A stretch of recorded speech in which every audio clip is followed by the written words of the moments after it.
Oke, selamat malam. Wait, kok suara aku kecil banget? Bentar. Udah bunyi. Oke, selamat malam. Kita ketemu lagi ya.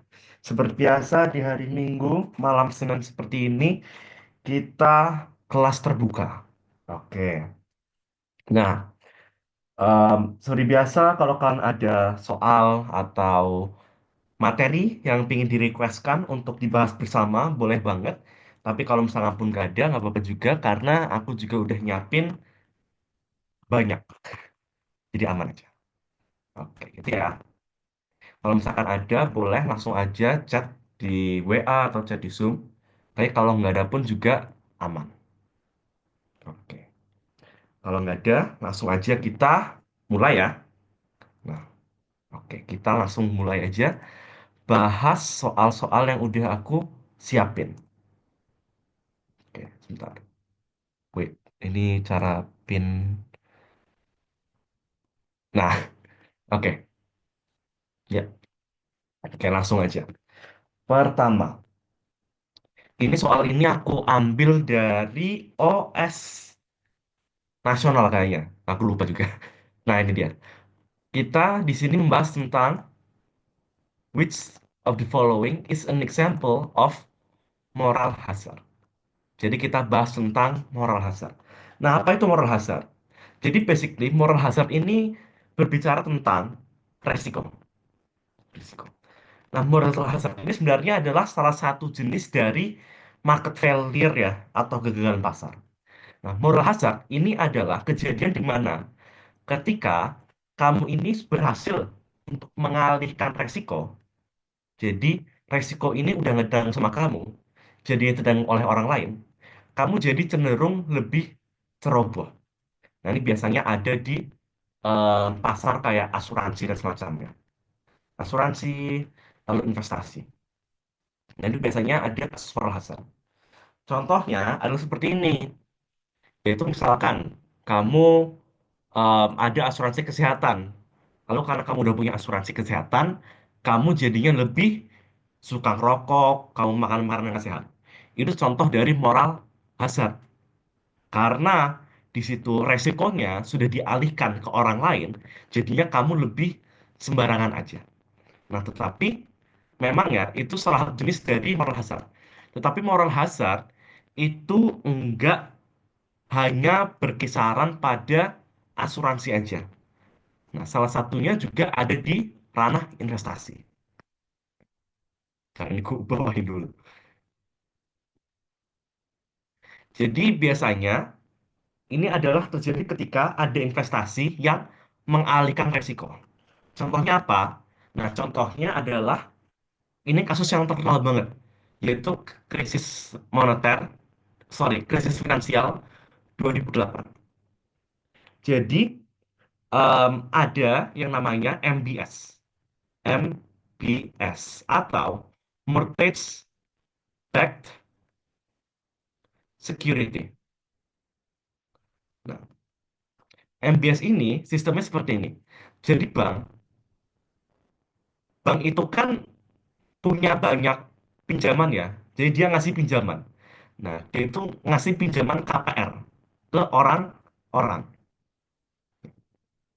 Nah, KPR ini kan memberikan return. Tetapi selain memberikan return, KPR ini juga memberikan resiko. Karena ada resiko di mana KPR ini bisa macet. Tapi bank-bank di tahun 2008 pinter. Dia mengalihkan resiko itu.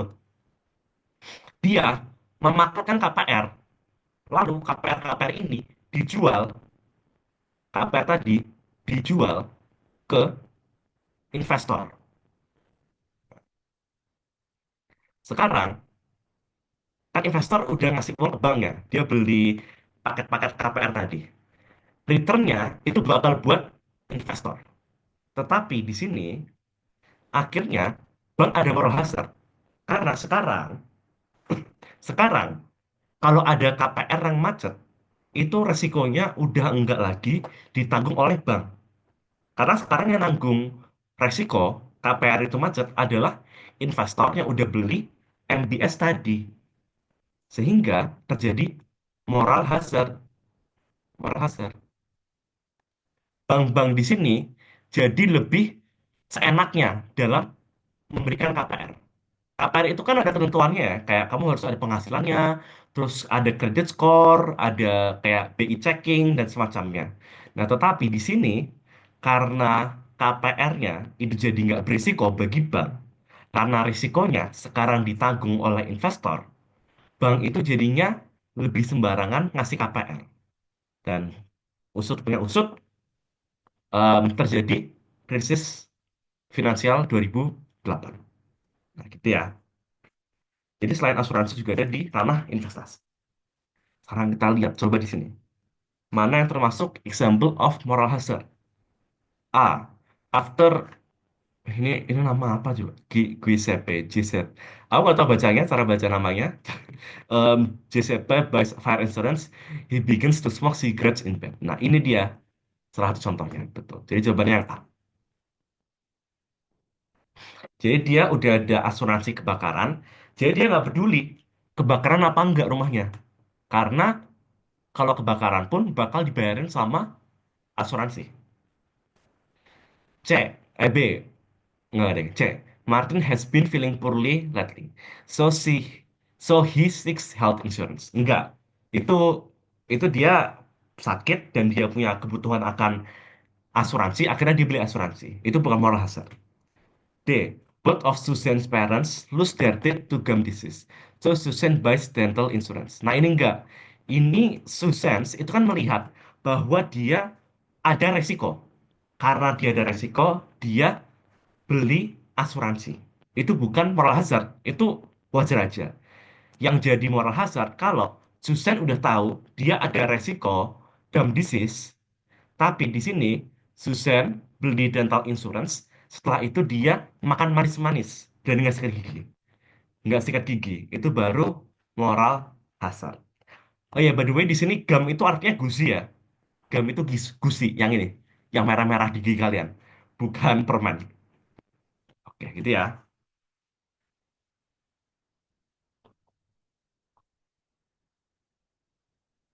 Nah, oke. Asuransi itu ada moral hazardnya. Dan itu merugikan perusahaan asuransi. Karena dia harus banyak-banyak ngeluarin klaim. Nah, sekarang bagaimanakah caranya perusahaan asuransi ini bisa mengurangi efek dari moral hazard? Caranya adalah ada sesuatu yang namanya, sebentar aku bawain. Jadi ada sesuatu yang namanya deductible. Deductible. Deductible ini dia tadi fungsinya itu untuk mengurangi moral hazard. Bagaimanakah sistemnya? Jadi kita contohkan deductible di sini itu adalah di asuransi barang, asuransi properti. Nah, jadi misalkan nih, kamu mengalami kerugian kerugian sebesar 10 juta. Tetapi ada deductible sebesar 5 jangan 5. Ada deductible sebesar 2 juta. Nah, di sini uang yang kamu dapatkan, klaim yang didapatkan itu hanyalah 8 juta. Jadi klaimmu itu dikurangi. Nah, itulah sistem dari deductible. Nah, mengapa deductible ini bisa mengurangi moral hazard? Karena deductible ini dia memberikan biaya dari kecerobohan. Kecerobohan. Kenapa aku bisa bilangin ini biaya dari kecerobohan? Karena misalnya gini, misalkan di sini nggak ada deductible. Kau mengalami kerugian 10 juta, klaimmu tetap 10 juta. Jadi misalkan nih, kamu ada asuransi mobil. Kamu bisa ngebut-ngebutan. Mobilnya rusak, 10 juta habis, kamu dapat 10 juta. Jadi di situ kamu bisa bebas ngebut-ngebutan, ceroboh. Sekarang bagaimana kalau ada deductible? Kalau ada deductible, kamu ngebut-ngebutan, tabrakan, rugi 10 juta, kamu cuma dibayar klaim 8 juta. Alias di sini, kamu ada biaya dari ngebut-ngebutan, yaitu sebesar deductible-nya. Nah, jadi deductible-nya tadi, tetap ada asuransi, tetapi mengurangi biaya dari kecerobohan. Sorry, mengurangi moral hazard dengan cara menambahkan biaya kecerobohan. Sehingga di sini semua orang jadi lebih hati-hati. Nah, gitu. Dan deductible itu nggak cuma di asuransi properti ya, hampir di semua asuransi. Asuransi properti, asuransi kesehatan, dan semacamnya. Tetapi deductible ini yang paling penting, itu pasti biasanya di asuransi properti. Sangat penting. Penting di asuransi properti. Mengapa di asuransi properti aku bisa bilang lebih penting daripada kayak di asuransi kesehatan? Karena juga banyak, aku nggak tahu banyak apa enggak, tapi ada asuransi kesehatan yang nggak ada deductible. Karena di asuransi kesehatan itu udah ada biaya dari keserobohan, yaitu kamu nggak enak gitu. Nah kalau em, asuransi properti kan kayak misalkan nih, kamu ceroboh mobilmu nggak kamu kunci. Di situ misalkan kalau nggak deductible, kan kamu dapat semuanya. Beda kalau kesehatan. Kalau kesehatan, memang kerugianmu 10 juta.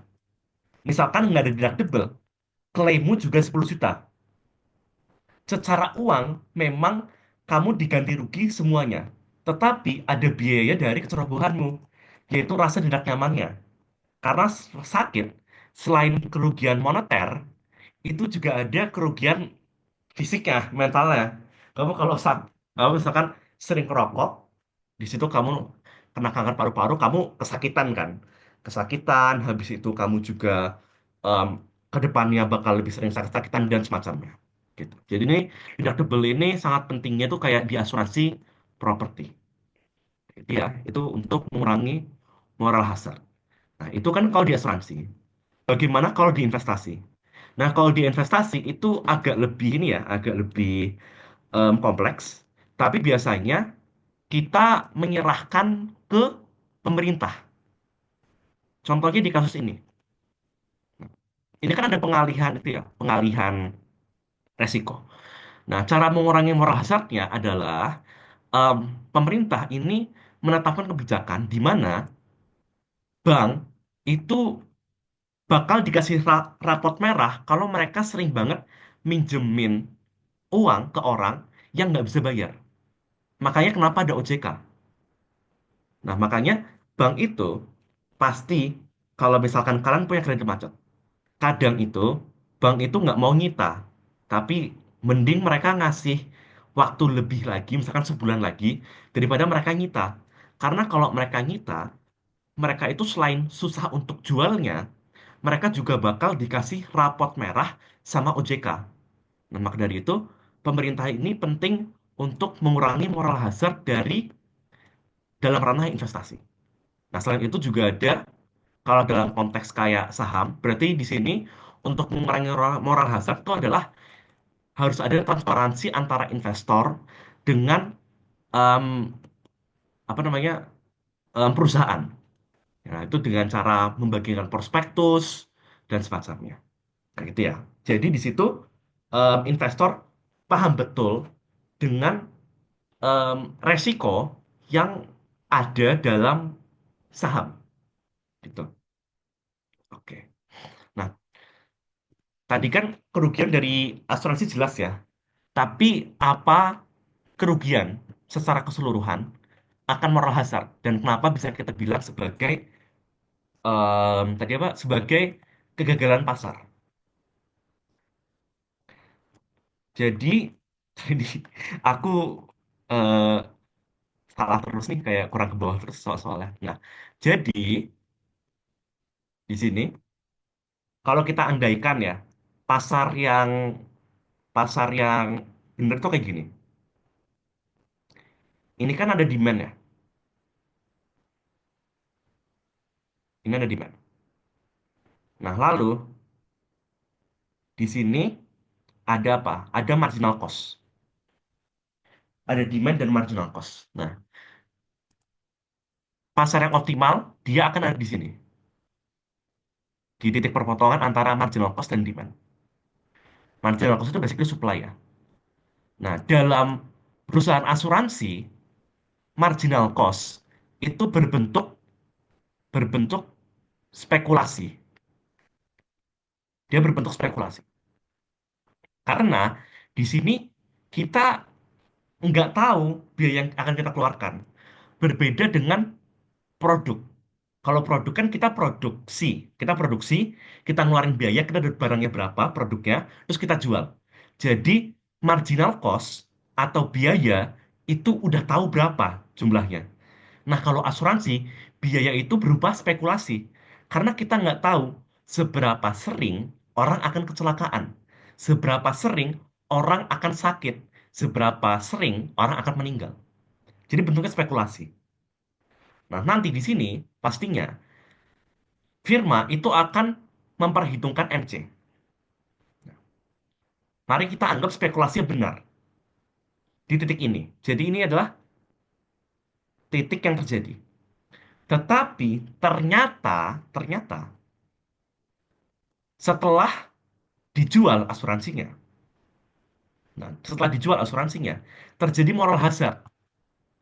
Ketika terjadi ada moral hazard, orang lebih sering sakit. Jadi klaimnya itu naik. Klaimnya lebih banyak. Karena orang sakit lebih banyak. Orang kecelakaan lebih banyak. Sehingga marginal cost-nya itu meningkat. Karena orangnya itu ngambil klaimnya lebih sering. Nah, sehingga seharusnya yang ada di sini, optimalnya ada di sini, dia malah berproduksinya di sini, gitu. Harusnya di sini kuantitas yang optimal, tapi dia malah di sini, gitu. Nah, jadinya ketika ada moral hazard, asuransi itu yang ditawarkan akan lebih banyak dari seharusnya, kayak gitu. Nah, itu ya, mengapa moral hazard bisa menyebabkan kegagalan pasar. Oke, untuk moral hazard, mungkin apakah ada pertanyaan dulu atau kalau udah aman, masih aman, boleh jempolnya. Ya, aman ya. Kalau ada pertanyaan, boleh langsung di chat. Atau kalau ada requestan, boleh langsung di chat. Kalau gitu kita lanjut. Nah, oke. Ya, ini dia. Which of the following is not a reason why the aggregate demand curve slopes downward? A. The extensor effect. B. Dual effect. C. The classical dichotomy. The intercept effect. A. All of the answer are reason why aggregate demand curve slopes downward. Jadi di sini kita bahas tentang aggregate demand. Jadi agregat demand dan agregat supply itu basically kita mentotalkan demand dan supply dari sebuah ekonomi. Kalau demand dan supply barang itu kan hanya itu ya, hanya per barang, per pasar. Sorry, per pasar. Kalau agregat demand dan agregat supply ini semuanya bentuknya seperti ini. Kayak demand dan supply biasa sih. Demand berarti kayak gini, turun. Kalau supply berarti ke atas, positif bentuknya. Tapi ini dalam short run ya. Ini SRS. Kalau ini long run aggregate supply. LRAS. Sekarang ditanyakan adalah mengapa aggregate demand itu bentuknya negatif atau slope kayak ke bawah gini. Nah, di sini jawabannya itu kalau kalau misalkan ini cuma demand biasa kan jawabannya adalah hukum permintaan ya, hukum permintaan. Nah, tetapi kalau di agregat itu beda karena ini kita membicarakan yang banyak. Jadi sumbunya di sini, sumbu agregat demand dan agregat supply, untuk sumbu Y itu adalah price level. Jadi semacam inflasi gitu, tingkat harga. Lalu di sumbu Y-nya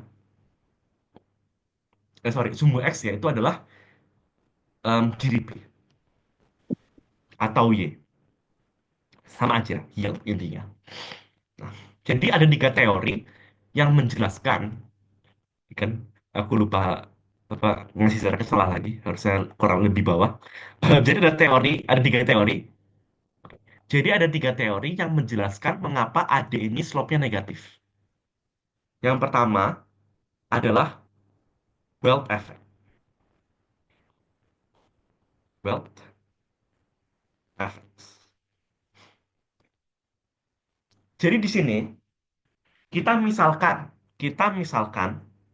price level turun. Ketika price level turun, berarti memang terjadi. Ketika price level turun, di sini kita bisa beli lebih banyak barang. Karena kalau price level turun, berarti kan harga turun, kita bisa beli banyak. Nah, ketika kita bisa lebih beli banyak, itu sama aja kayak real wealth atau kekayaan nyata, itu naik. Memang secara nominal, uang kita tetap 1 juta misalkan. Tetapi yang pada awalnya 1 juta hanya bisa beli 2 box Indomie, sekarang 1 juta bisa beli 3 box Indomie. Jadi kita bisa beli lebih banyak barang dengan jumlah uang yang sama. Makanya kita sebut real wealth. Nah, dan karena real wealth kita naik, kita jadinya mikir, oh, uang kita jadi banyak nih, kita bisa beli macam-macam.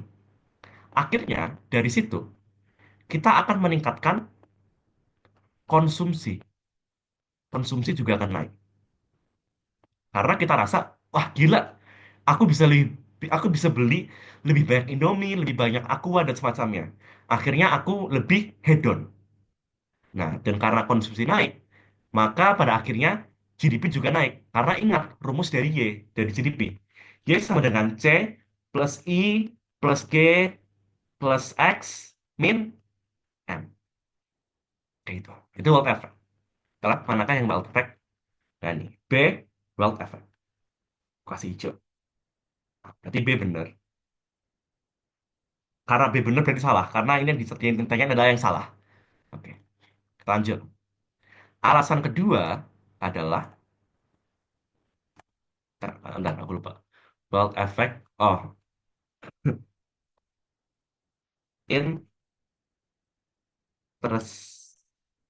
rate effect. Bentar, aku cek.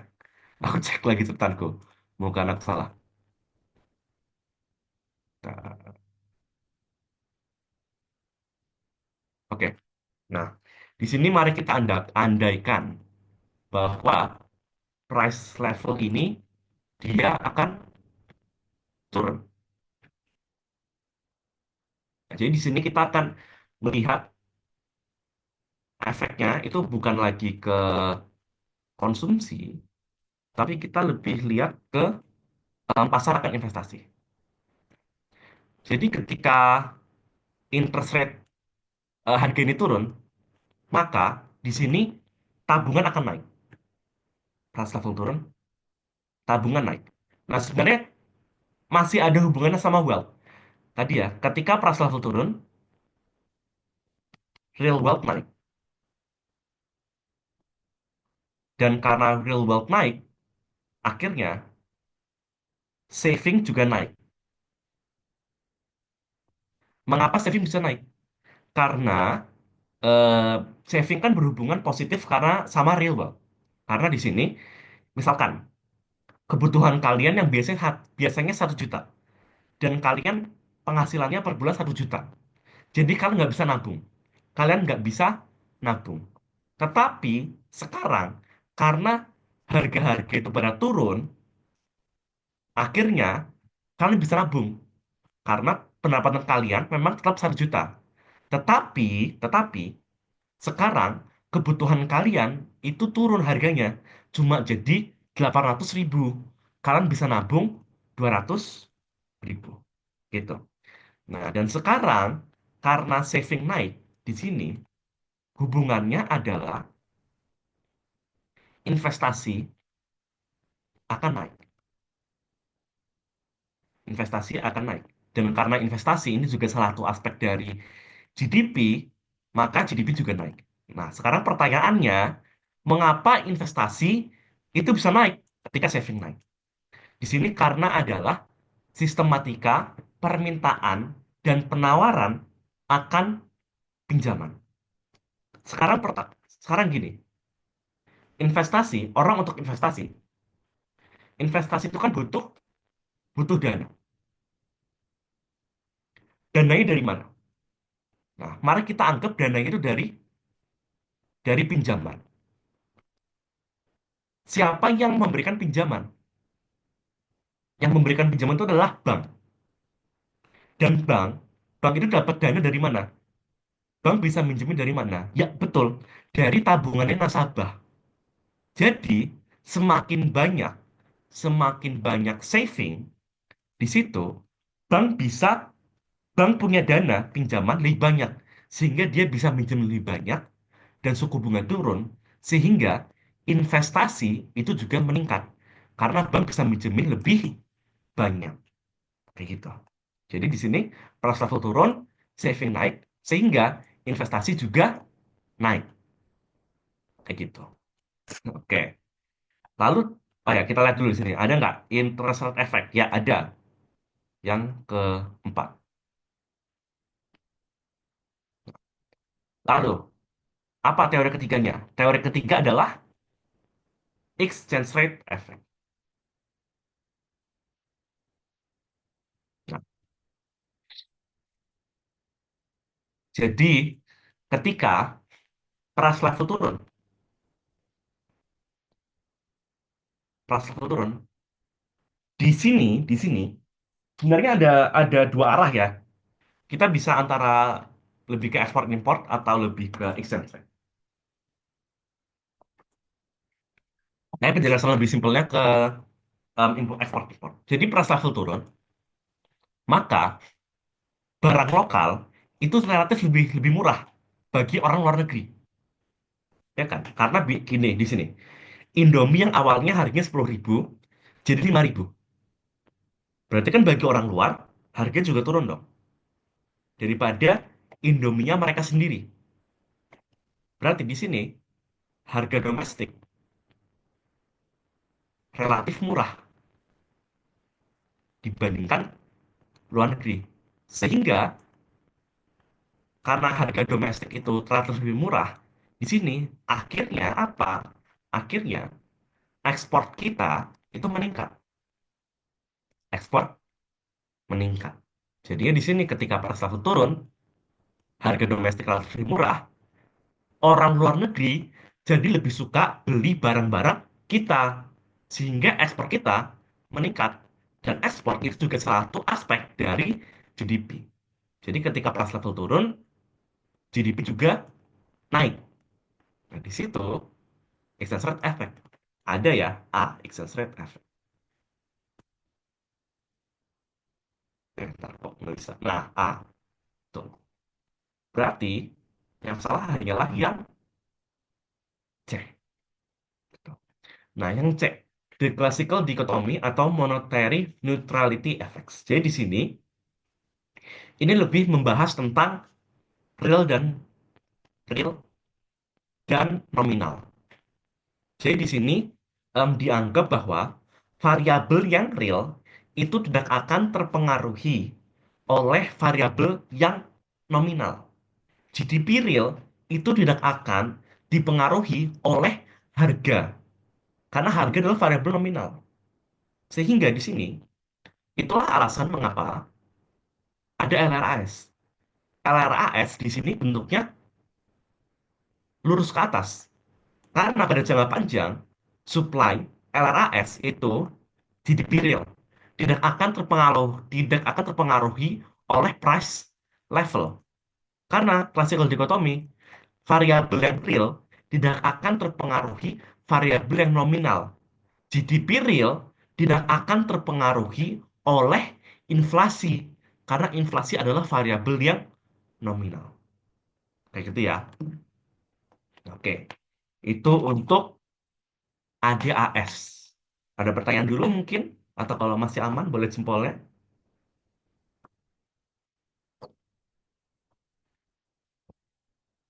Oke, masih aman ya sepertinya. Kalau ada pertanyaan, boleh langsung chat aja. Oke, kita lanjut. Oke, sumpah ini kebiasaanku ya dari kita udah berkali-kali kelas terbuka dan aku selalu memberikan jarak antar soal terlalu pendek. Oke, nomor 31. If the efficient market hypothesis is true, then, nah, apa itu efficient market hypothesis? Jadi, efficient market hypothesis itu mengagukan, jadi ini lebih berbicara tentang pasar saham dan pasar yang spekulatif ya. Pasar saham dan em, obligasi juga biasa investasi. Jadi pasar-pasar investasi, investasi, investasi. Jadi di sini dia mengatakan bahwa pasar saham itu efisien. Saham itu pasarnya efisien. Maksudnya apa? Harga harga pasar itu menggambarkan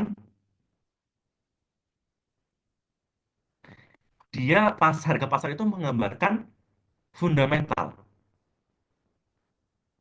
atau ntar fundamental mungkin bahasa yang agak susah ya. Jadi harga pasar itu menggambarkan betul nilai asli dari perusahaan.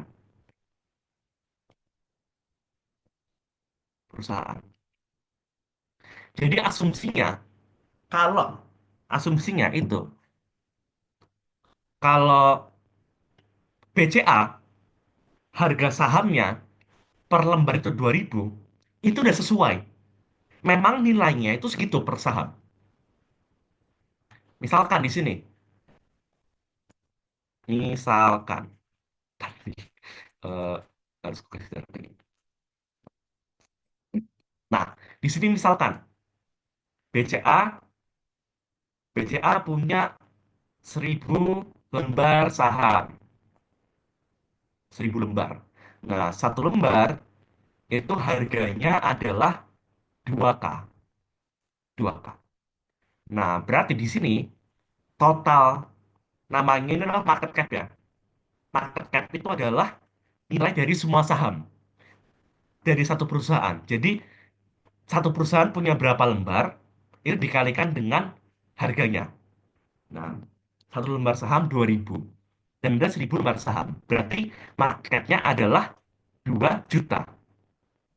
Berarti di sini dengan asumsi efisien market, di sini kita bilang bahwa market cap itu sudah cukup menggambarkan nilai dari perusahaan. Jadinya, jadinya di sini kita bilang bahwa nilai dari BCA itu memang 2 juta. Nilai market cap-nya 2 juta dan nilai dari perusahaan 2 juta. Jadi efisien gitu. Nah, berbeda kalau asumsinya asumsinya itu pasar saham itu nggak efisien. Tanpa asumsi ini, kita berarti menganggap bahwa harga pasar itu tidak selalu menggambarkan nilai asli perusahaan. Jadi kita anggap bahwa ada waktu penyesuaian. Misalkan di sini market cap memang 2 juta. Tapi di sini ternyata ada nilai asli. Nilai aslinya ternyata 3 juta. Berarti di sini kan um, under value ya. Atau nilai asli 3 juta, tetapi market cap-nya 2 juta. Maka dari sini kita akan kita prediksi di masa depan harga saham itu akan naik sampai nilai asli gitu. Tetapi butuh waktu karena pasarnya inefisien. Jadi butuh waktu untuk menggambarkan nilai asli dari perusahaan gitu. Tapi kalau efficient market assumption di sini nggak butuh waktu dan harga itu selalu menggambarkan market cap, selalu menggambarkan nilai dari perusahaan.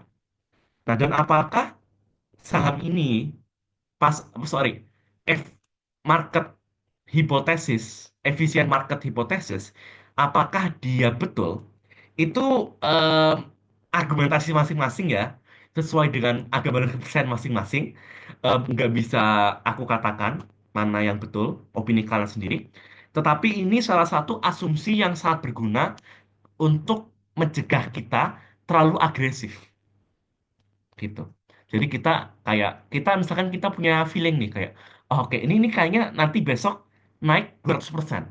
Nah, kita ingat efisien market hypothesis supaya kita lebih hati-hati karena harga saham yang under value itu bisa aja memang ada alasannya. Nah, oke, coba kita cek mana jawaban yang benar. If the efficient market hypothesis is true. B. The stock market is informationally efficient, so share price should follow a random walk. Ini benar. Ini udah benar ya. The stock market is informationally efficient. Itu betul. So share prices follow a random walk. Apa maksudnya random walk? Random walk ini maksudnya em, harga esok hari itu random, nggak bisa kita prediksi. Dan ini betul. Mengapa? Karena di sini itu semua faktor sudah diperhitungkan dalam harga pasar. Jadi perubahan harga saham itu akan purely dari informasi-informasi yang belum kita ketahui. Jadi itu purely akan random walk. Jadi akan random. Kita nggak bisa prediksi ke depannya itu akan terjadi apa di pasar. Nah, dan ini benar. Jadi efisien market hypothesis ini salah satu hipotesis yang digunakan untuk mendiskredit atau bukan mengejek ya, tapi menginvalidasi strategi trading. Karena trading ini berusaha untuk memprediksi pola pasar. Memprediksi nih, ke depannya besok pasar akan naik apa turun, lalu dijual cepat. Itu salah bagi efisien market hypothesis. Karena di hipotesis ini dia akan random. Jadi manusia nggak akan bisa memprediksi pasarnya akan naik apa turun. Dan ini ada beberapa bukti empirisnya. Kalau kita lihat, um, trader dibandingkan orang yang investasi terus diemin aja, seringnya lebih untung orang yang mendiamkan investasinya daripada orang yang trading. Karena susah sekali atau hampir mustahil untuk trading, untuk bisa memprediksi ke depannya pasar akan ngapain.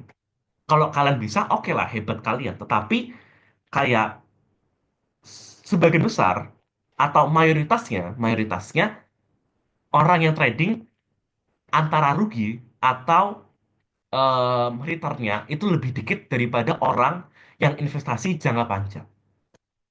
Gitu ya. Coba lanjut. Bagaimana jawaban yang C? Shares tend to be overvalued. Ini salah ya. Justru karena di sini adalah efisien, maka harganya itu nggak overvalued atau undervalued, alias dia akan sesuai. Maka C salah. D. Fundamental analysis is valuable tool for increasing one return from investing in shares. Ini juga salah. Mengapa ketika ada efisien market hypothesis, kalau efisien market hypothesis ini benar, fundamental analisis itu jadi percuma. Karena karena di sini harga sudah menggambarkan fundamental. Jadi kita nggak perlu analisis fundamental. Oke, pertama, apa itu analisis fundamental? Apa itu analisis fundamental? Jadi analisis fundamental itu adalah kita menganalisis nilai dari perusahaan. Mulai dari unsur-unsur keuangannya, unsur-unsur tren, unsur-unsur kekuatan pasar dan semacamnya. Jadi kita akan menghitung nilai asli perusahaan. Sedangkan di efficient market hypothesis, harga dari saham itu sudah menggambarkan nilai asli. Jadi di sini, kalau ada efficient market hypothesis, kita nggak perlu menghitung lagi nilai hasil perusahaan. Karena harga sudah menggambarkan nilai hasil dari perusahaan. Jadi kita nggak perlu fundamental analisis. Yang E, an index fund is poor investment. Ini juga salah. Justru index fund itu akan bagus kalau efisien market hipotesis benar. Mengapa? Karena alternatifnya selain kita index fund adalah kita apa? Trading. Sedangkan trading itu ketika kita berdagang terus-menerus, di sini kita malah akan lebih rugi daripada kalau em, kita investasi cuma indeks. Jadi kita investasi banyak perusahaan, terus kita diemin. Karena kita anggap di sini profit kita itu purely hanya akan dari peningkatan nilai perusahaan. Tidak ada laba dari selisih harga. Maka dari itu, indeks fund akan jadi investasi yang bagus. Kayak gitu ya. Nah, maka jawaban yang betul adalah yang B. Kayak gitu. Oke, ini adalah soal finansial. Jadi, kalau tahun kemarin tuh banyak finansial ya soal-soalnya. Jadi, tahun ini bisa saja OSK juga banyak finansialnya. Tapi em, kita belajar semuanya aja. Oke, itu ya untuk efisien market hypothesis. Jadi intinya harga pasar itu sudah menggambarkan nilai asli perusahaan. Gitu. Ya, saya minum dulu. Apakah ini aman dulu? Efisien market hypothesis? Kalau aman boleh jempol. Oke. Oke, sepertinya masih aman. Kalau nggak ada pertanyaan, kita lanjut lagi. Nah, oke. Ya Allah, kenapa ini selalu aku kurang panjang, ininya apa? Jaraknya. Nah, soal berikutnya kita membahas tentang yang menunjukkan kondisi suatu industri berada dalam pasar persaingan sempurna. Salah satunya adalah apa? Jadi pasar persaingan sempurna. Pasar persaingan sempurna kan adalah pasar yang efisien ya.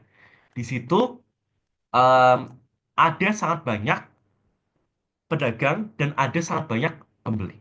Mari kita analisis satu-satu jawabannya. Yang A, perusahaan selalu hanya memperoleh laba normal.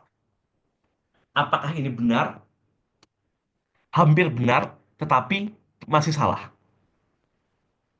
Mengapa? Nah, jadi di sini yang A, di sini kita membahas em, ciri-ciri pasar persaingan sempurna, yaitu adalah free entry dan free exit. Jadi pasar persaingan sempurna itu firma supply-nya itu bisa bebas masuk dan keluar. Apa dampaknya ke keseimbangan pasar? Mari kita katakan di sini ada suatu pasar demand dan supply seperti ini, demand dan supply. Dan ini ada suatu harga. Di P1 ternyata perusahaan itu untung alias laba super normal. Nah, ketika laba super normal itu artinya adalah laba perusahaan di industri ini, labanya itu lebih tinggi daripada perusahaan di industri lain. Maka dari itu, perusahaan lain iri lihatnya. Lah, industri ini labanya lebih tinggi. Ya udah, kita pindah ke industri ini. Akhirnya banyak orang yang masuk. Tapi ini terjadi pada jangka panjang karena free entry. Jadi orang bisa bebas masuk dan free exit juga. Orang bisa bebas keluar. Nanti sehingga supply akan bertambah karena banyak orang yang masuk. Supply akan bertambah S2 hingga titik di mana di P2 di sini itu perusahaan labanya akan menjadi laba normal, yaitu labanya alias ini ya, zero economic profit namanya. Sorry, zero economic profit. Alias di sini labanya, laba dari perusahaan kita itu sama aja kayak laba perusahaan di industri lain. Nah, kalau misalkan pun rugi, sama kebalikannya. Kalau rugi, maka free exit. Pada jangka panjang, firma-firma akan pada keluar karena merasa industri lain lebih untung daripada industri kita. Oke, berarti kan bener dong, perusahaan akan laba normal. Nah, di sini salahnya adalah di ini, selalu, selalu hanya. Karena perusahaan ini akan laba normal, akan selalu laba normal, itu hanya di jangka panjang. Dalam jangka pendek, dia bisa super normal, juga bisa subnormal, alias rugi. Bisa juga. Negatif economic profit, bisa. Jadi kalau dia wordingnya lebih benar, alias perusahaan pada jangka panjang selalu memperoleh laba normal, itu akan benar. Tetapi karena di sini wordingnya salah, dia salah. Oke, kita lanjut. B. Perusahaan selalu berproduksi pada saat penerimaan marginal sama dengan biaya marginal. MR sama dengan MC. Sebentar. Perusahaan selalu berproduksi pada saat penerimaan marginal sama dengan biaya marginal. Dan ini, oke. Jadi penerimaan marginal kan adalah MR ya, sama dengan MR. Dan MR itu juga sama dengan price. Karena pada persaingan sempurna, MR itu sama dengan P. Nah, sama dengan biaya marginal. Dan biaya marginal adalah MC. Ini juga benar ya. Nah, ini benar. Karena kalau kita asumsikan bahwa perusahaan ini semuanya adalah profit seeking alias mencari profit, maka di sini kita asumsikan mereka akan selalu berproduksi ketika MR sama dengan MC. Karena di sini oh ya, tapi memang yang B itu benar untuk pasar persaingan sempurna, tetapi di sini kan kita harus mencari yang ciri-ciri yang menunjukkan kondisi suatu industri berada dalam pasar persaingan sempurna. Nah, yang B itu memang betul pada pasar persaingan sempurna, tetapi B itu juga betul pada pasar lainnya. B akan betul pada semua pasar selama perusahaan itu profit seeking. Jadi di sini yang B itu nggak akan menunjukkan apakah perusahaan itu PPS atau tidak. Sehingga B ini salah. Jadi dia tuh technically benar untuk PPS, tetapi dia nggak menunjukkan dia PPS atau bukan. C. Besarnya indeks Lerner sama dengan nol. Dan ini jawaban yang betul. Jadi indeks Lerner itu adalah sebuah indeks yang menunjukkan besaran kekuatan pasar. Indeks Lerner ini besarnya itu adalah dari nol sampai satu. Kalau nol itu pasar persaingan sempurna. Kalau satu itu adalah pasar monopoli. Nah, kenapa bisa kita bilang bahwa, bentar, di sini aku pindah ke bawah lagi. Kenapa di sini kita bisa bilang bahwa PPS akan selalu indeks linearnya sama dengan nol? Karena indeks linear atau tulis IL itu rumusnya adalah em, MR kurangi MC dibagi MC. Sorry, bukan MR, tetapi price. Price. Nah, dan di sini kan kita udah tahu ya bahwa semua semua perusahaan itu akan berproduksi di titik di mana MR sama dengan MC. Dan kebetulan sekali hanya di pasar persaingan sempurna, hanya di pasar persaingan sempurna, MR itu sama dengan P. Maka kita tahu di sini P sama dengan MR sama dengan MC. Sehingga di sini P kan suatu angka, MC juga suatu angka yang sama dengan P. Berarti ketika dua angka yang sama dikurangi, hasilnya nol.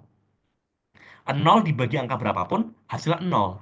Makanya indeks learner untuk pasar persaingan sempurna, angkanya akan E0. nol. Oke, gitu. Oke, coba yang D. Kurva biaya marginal perusahaan merupakan kurva penawaran. Ini sama kayak yang B, technically benar. Tetapi yang D itu salah karena ini nggak menjelaskan dia di pasar apa. Jadi dia salah. Dihasilkan barang-barang homogen. Misalnya sepeda motor, merek Honda, Yamaha, dan merek lainnya. Nah ini juga betul, dalam PPS itu memang pasar barangnya homogen. Tetapi di sini nggak menjelas, lagi-lagi nggak menjelaskan dia pasar persaingan sempurna apa enggak. Karena oligopoli itu juga barangnya homogen. Nah, dan di sini em, juga bisa jawabannya juga bisa salah karena merek motor nggak homogen ya. Merek motor itu justru diferensiasi karena kayak motor Honda, motor Yamaha, Vespa dan macam-macam itu modelnya beda-beda dan mereka punya keunikannya masing-masing. Walaupun aku nggak bisa naik motor, aku aja tahu.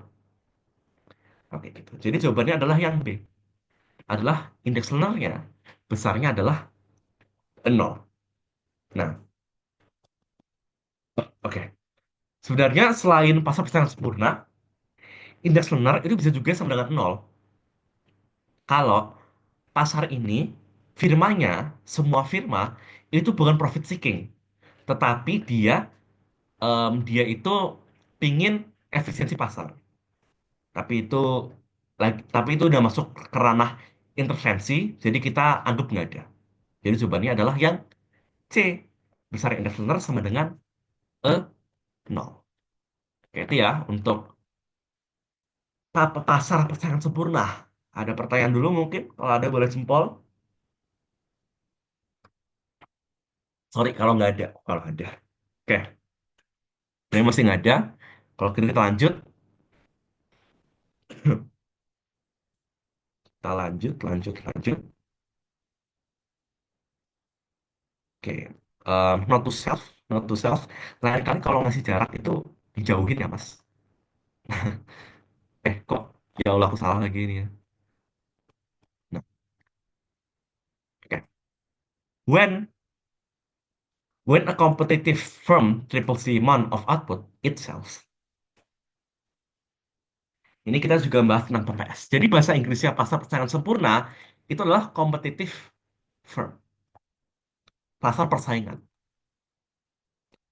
Di sini kita akan bahas tentang harga yang diterima oleh firma.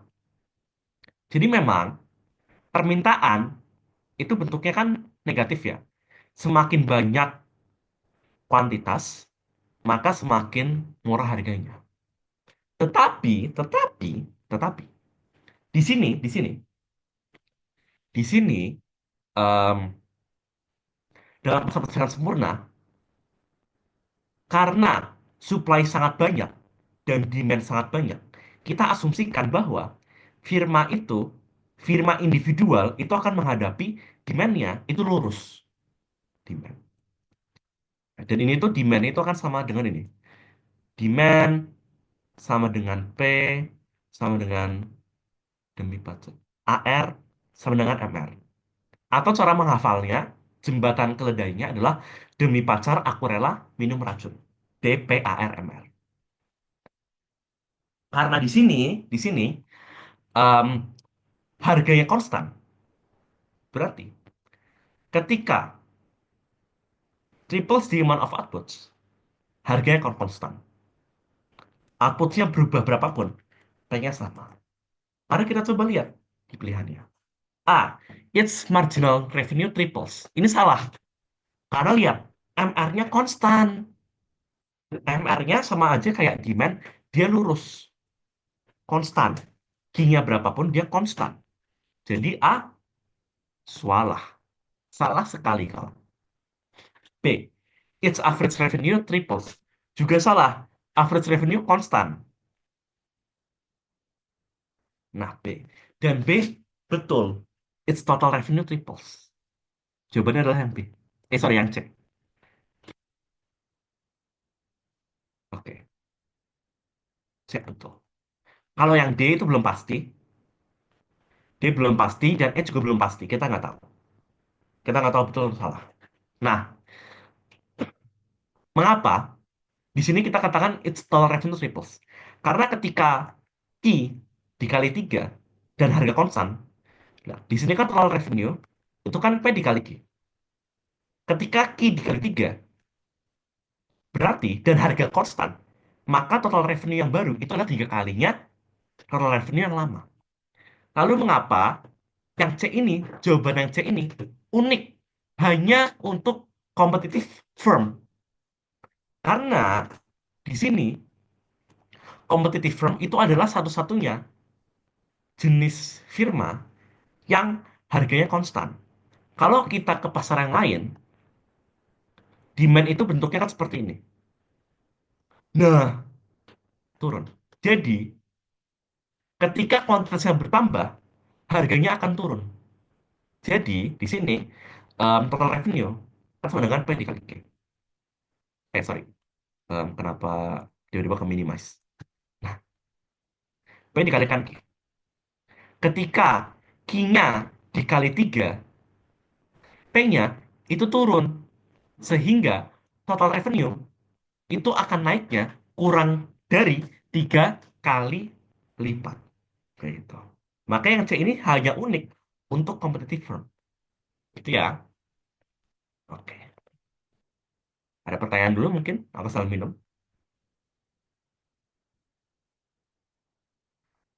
Ya, aku tuh kalau ngajar bisa habis em, sebotol ini karena ngomong terus. Oke, sepertinya belum pertanyaan. Kalau gitu kita lanjut lagi.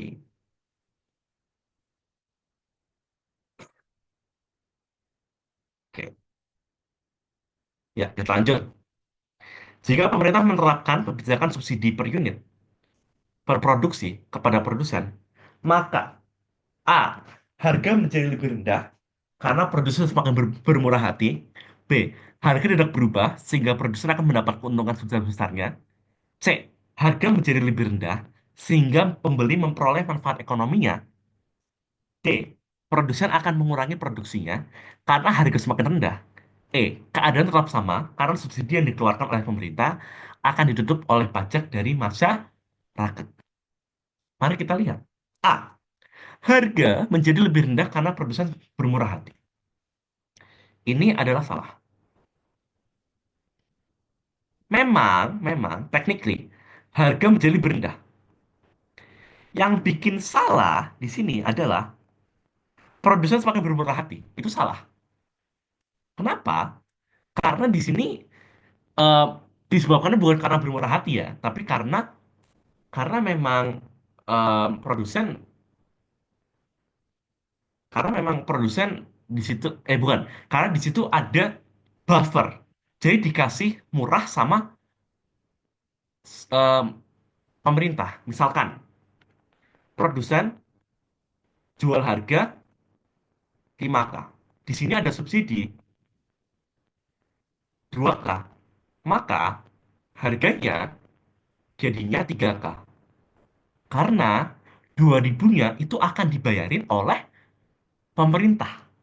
Jadi subsidi itu nggak gratis ya guys. Subsidi itu nggak gratis. Subsidi itu dibayar oleh pemerintah dan uang subsidinya itu dibayarin oleh kalian melalui pajak. Gitu. Nah, lanjut. B. Harga tidak berubah sehingga produsen akan mendapati keuntungan sebesar-besarnya. Salah, karena harga berubah. Salahnya di sini. Salahnya ada di harga tidak berubah. Sehingga ini salah.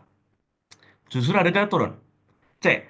Harga menjadi lebih rendah sehingga pembeli memperoleh manfaat ekonomi. Dan ini betul. Harga menjadi lebih rendah.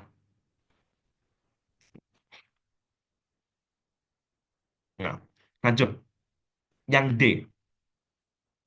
Produsen akan mengurangi produksinya karena harga semakin rendah. Dan surprisingly, ini salah. Memang harga semakin rendah. Harga memang semakin rendah. Aku nggak memungkiri itu. Tapi yang membuat salah di sini adalah produsen akan mengurangi produksinya. Itu salah. Mengapa kok bisa dengan PD katakan itu salah? Jadi gini. Mari kita lihat ke kurvanya. Di sini kita ada demand, di sini ada supply. Nah, ketika ada subsidi, supply akan bergeser, bukan bergeser. Ada supply yang baru di kanan, yaitu supply setelah subsidi. Keseimbangannya di sini. Keseimbangan lama yang hitam justru bertambah. Mengapa ini bisa terjadi? Karena memang harga yang dibayarkan konsumen turun. Tetapi, tetapi harga yang dibayarkan yang diterima oleh produsen, harga yang diterima oleh produsen justru akan naik. Kita lihat pada titik kuantitas yang sama ketika equilibrium yang baru, supply yang lama di atas.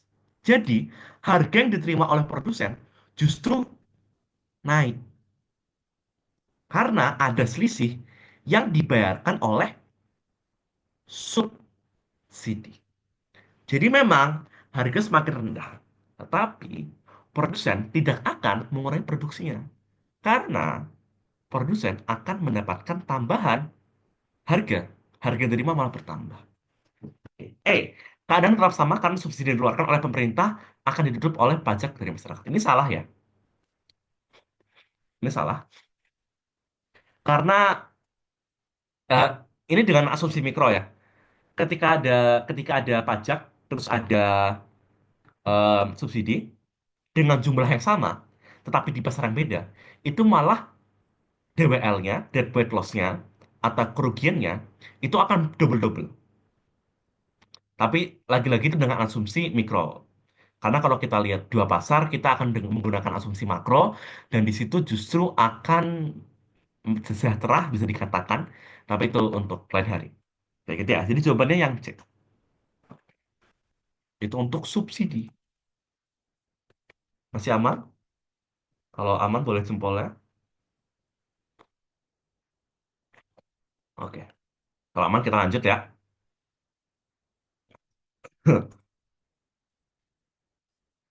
Nomor media. Ini by the way dua soal ini tuh soal internasional. Tapi aku pilih karena ini soal internasional yang relatif gampang. Oke, ini dia. Why does even a free market economy need some sorry sorry wait. Nah, why does even a free market economy need some government intervention? A. To answer that the government has the freedom to tax as necessary. B. To provide things that the marketplace could not provide. C. So that government have some control over factor resources. D. To ensure that the government can fulfill its needs for military personnel. E. To eliminate unemployment. Mari kita analisis. Pertama yang E. Yang E salah. Mengapa? Ada dua alasan. Pertama, unemployment akan selalu ada. Karena ada yang namanya natural unemployment. Dan kedua, justru intervensi, intervensi itu bisa menyebabkan unemployment malah. Karena dengan asumsi, ini lagi-lagi dengan asumsi klasik dan asumsi dasar em, dan ekonomi yang sangat kapitalis, aku nggak mengatakan aku setuju, itu keadaan yang ideal itu akan terjadi ketika tidak ada intervensi. Keadaan apa namanya em, pasar tenaga kerja. Itu ketika nggak ada intervensi. Lalu yang A, yang A dan C, yang A dan C di sini dia sebenarnya ada ada kebenaran dikit, dikit. Tetapi di sini yang A dan C itu lebih turunan dari jawaban yang benar. Yang D,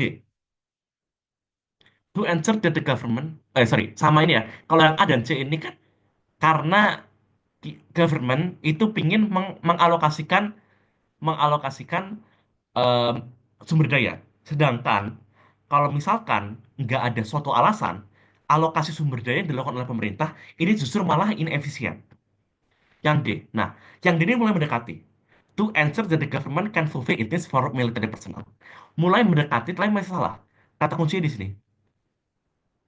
Can fulfill its needs for military personnel. Kita harus cermati. Military personnel itu apa? Itu kebutuhan apa? Nah, dan jawaban yang betul adalah yang B. To provide things that the marketplace could not provide. Alias public goods. Alias public goods.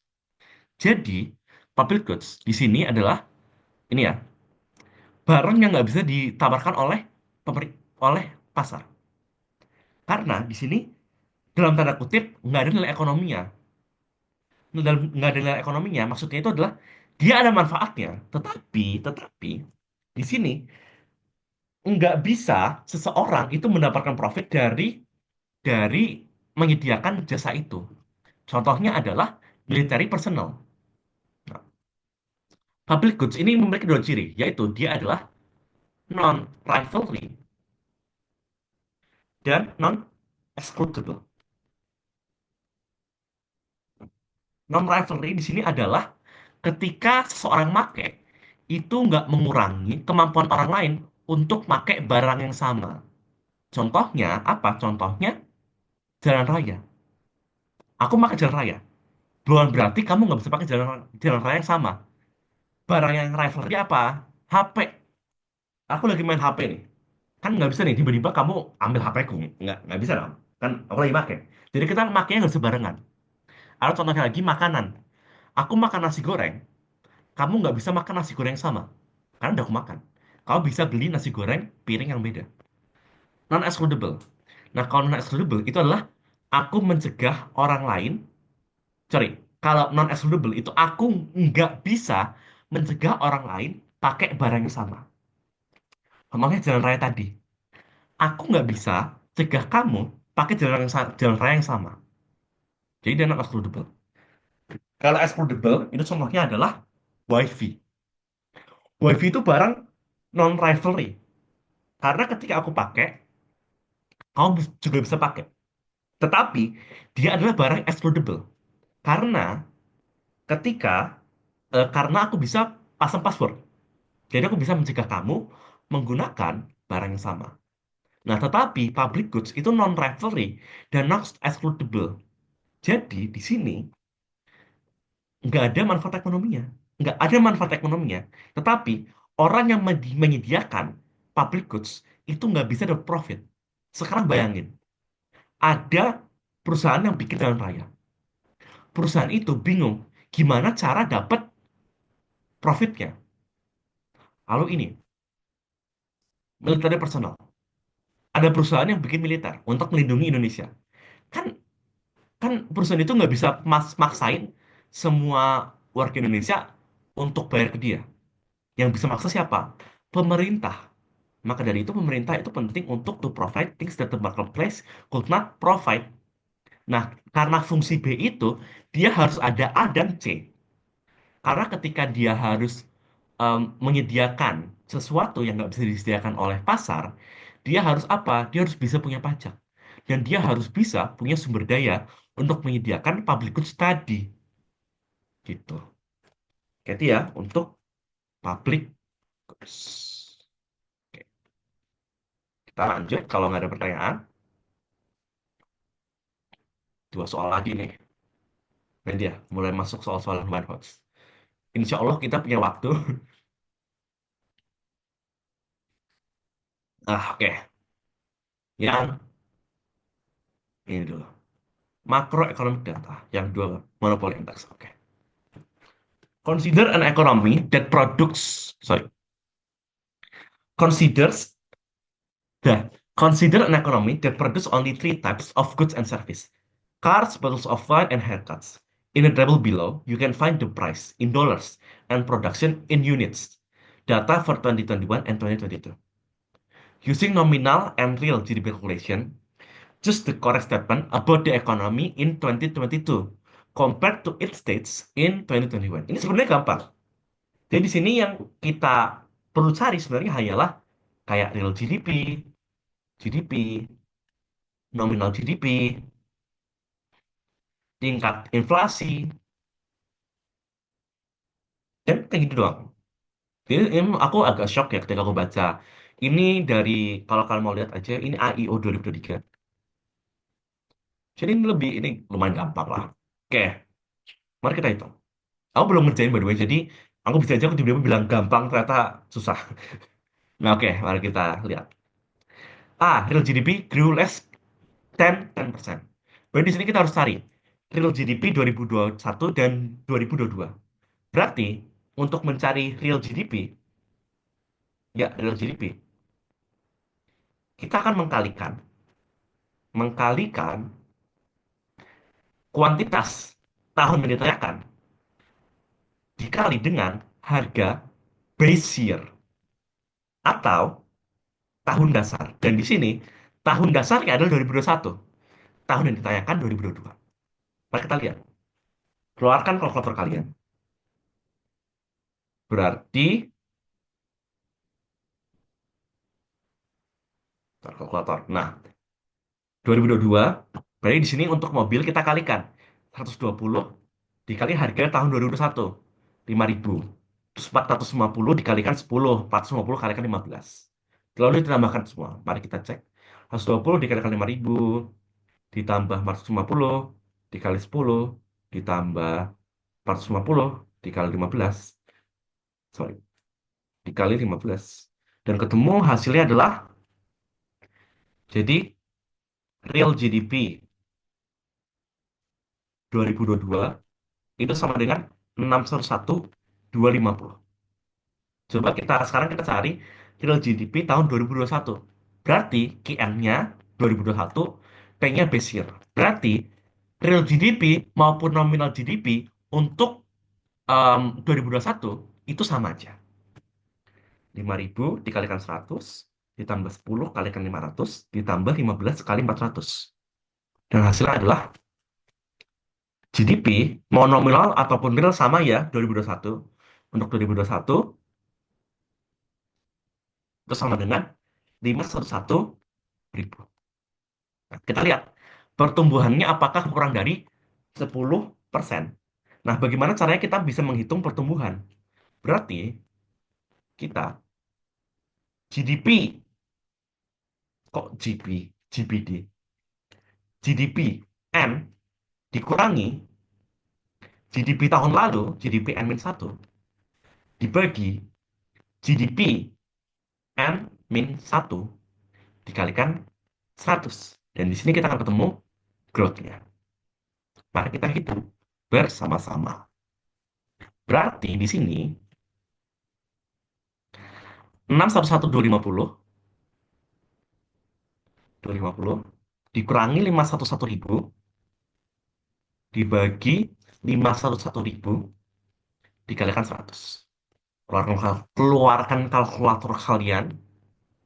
Jadinya 611 dikurangi 501 jadinya kan 102.50 dibagi 501.250 dikalikan 100.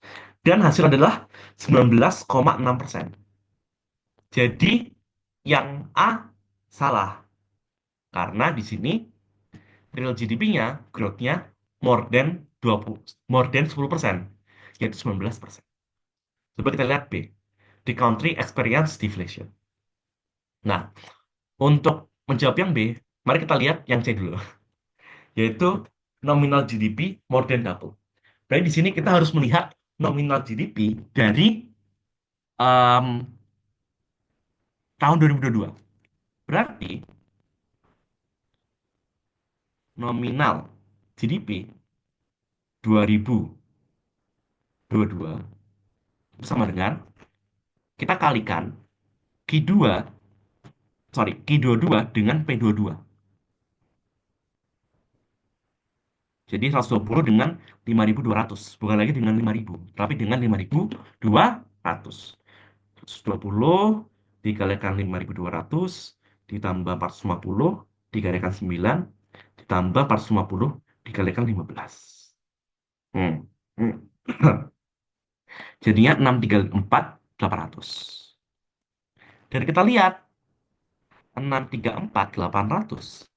Faktanya itu adalah enggak double dari 511.000. Berarti enggak double kan? Maka dari itu jawaban yang C juga salah. Mari kita cek yang B. The country experience deflation. Nah, bagaimana cara melihatnya? Caranya kita membandingkan real GDP dengan nominal GDP. Kita lihat mana yang lebih besar. Real GDP 611.250 dan nominal GDP 634.800. Karena nominal GDP lebih besar daripada real, di situ kita simpulkan bahwa negara ini mengalami inflasi, bukan deflasi, kawan-kawan. Jadi makanya jawaban yang B juga salah. B udah pasti jawabannya D nih. Mari kita cek. Jangan-jangan nggak ada jawaban benar. D. Nominal GDP growth can be explained by the growth of output to a greater extent by the growth of price. Ya, betul. Jadi di sini maksudnya apa? Nominal growth yang besarnya itu lebih besar daripada um, real GDP itu disebabkan oleh peningkatan harga. Jadi yang B, sorry, yang D benar. Gitu. Jadi jawaban yang betul adalah yang D. Jadi ya untuk GDP dan kawan-kawannya. Apakah ada pertanyaan dulu? Kalau nggak ada boleh jempol. Aman ya? Kita lanjut soal terakhir. Aku penasaran sih kayak aku kalau persesi itu berapa kali tegukan minum kayak aku setiap berganti soal kalau minum. Oke, a monopolist with a demand function Q sama dengan 120 minus P and total cost TC sama dengan 2 Q pangkat 2 faces per unit tax of 12.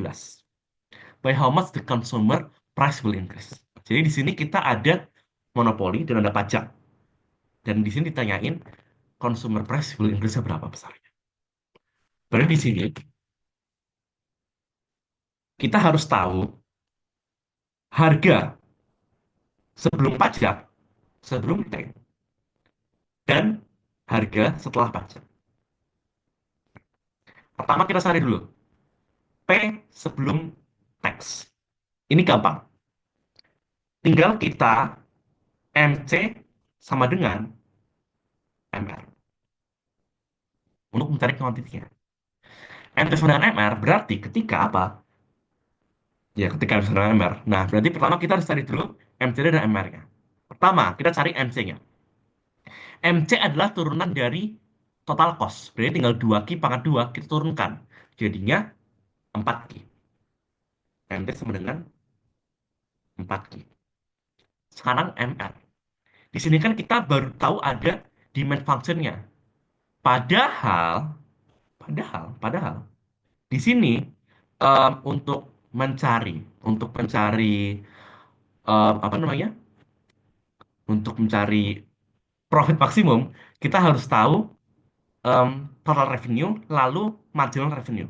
Berarti di sini kita harus kalikan dengan Q. Tapi kita lihat di sini. Ini kan Q sama dengan 120 minus P. Berarti harus kita ganti.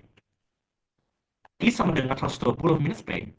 Kita tukar jadinya 4, P 120 dikurangi Q. Entah mengapa di kepala aku ada kayak korelasi antara P sama 4. P itu 4 dan 4 itu P. Kayak padahal aku juga nggak tahu kenapa. Nah, gitu ya. Jadi P 120 dikurangi Q. Di sini kita cari total revenue. Total revenue itu sama dengan P dikali Q. P-nya kita masukin 120 dikurangi Q. Tapi Q-nya kita nggak perlu masukin ini. Nggak perlu. Tinggal kita Q aja. Gitu. Jadi di sini kita ketemu 120 Q dikurangi Q pangkat 2. Sehingga ketemu MR-nya kita turunkan derivatif dari TR. Jadinya 120 kurangi 2 Q. Gitu. Nah, sekarang kita udah tahu MC, udah tahu MR. Sekarang kita sama dengan kan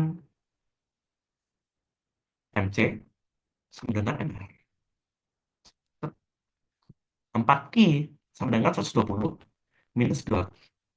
Kita pindahin, set, jadi 6Q. 6Q sama dengan 120. Sehingga Q sama dengan 120 dibagi 6, yaitu 20. Di sini kita baru tahu apa? Baru tahu Q-nya. Kita belum tahu price-nya. Sekarang kita masukin fungsi price tadi kemana?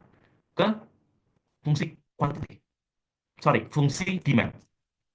Jadi, kan kita tahu P sama dengan 120 kurangi Q.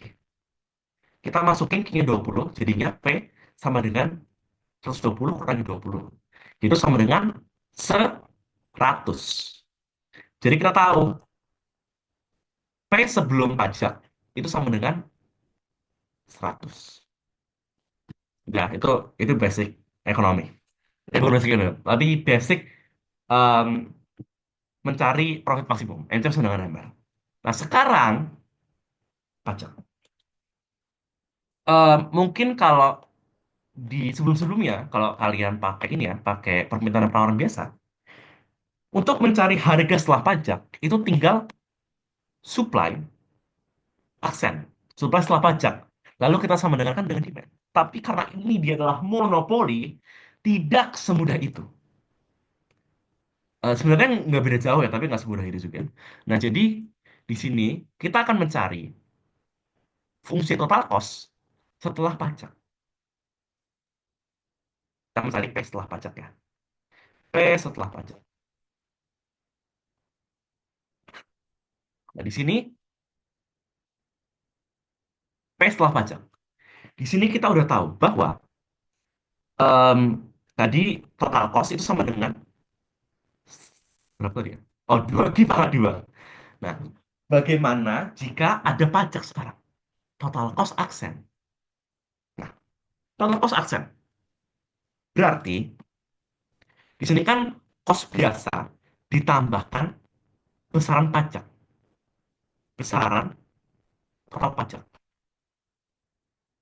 Sedangkan di sini pajaknya adalah pajak per unit. 12 per unit.